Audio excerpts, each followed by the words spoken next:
Yes, I'm Damien. I work here at SSR, the School of Sound Recording in Manchester.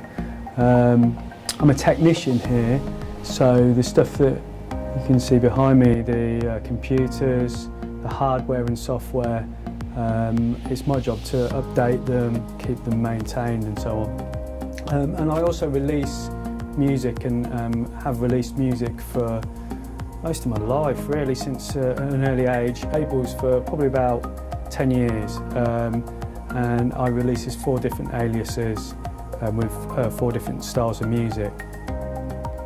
A day really for me here is obviously a working day, updating software. I specialise in music software, so Ableton, Logic, Cubase. I've taught Reason, Pro Tools, so I'm up to date and know how that software works.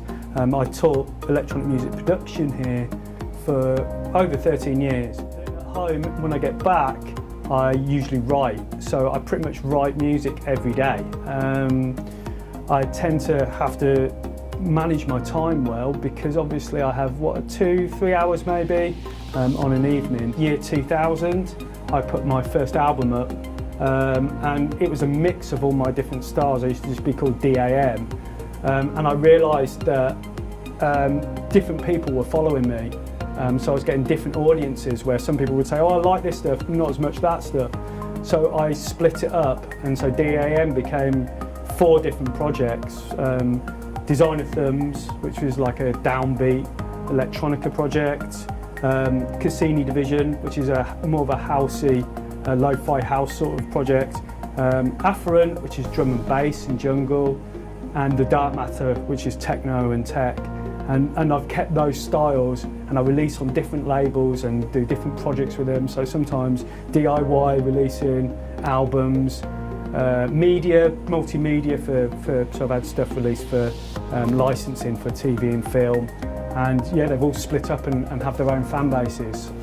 Yeah, I mean, there's many inspirations, I think, from films, what I read, what happens on the internet. I mean, like daily life kind of is pretty inspiring, you know, anyway, I find, which is great because I put a lot of the themes, whether they're dark or light, into what I write, sometimes with titles and sometimes with vocals, sometimes with snippets off films, you know, samples.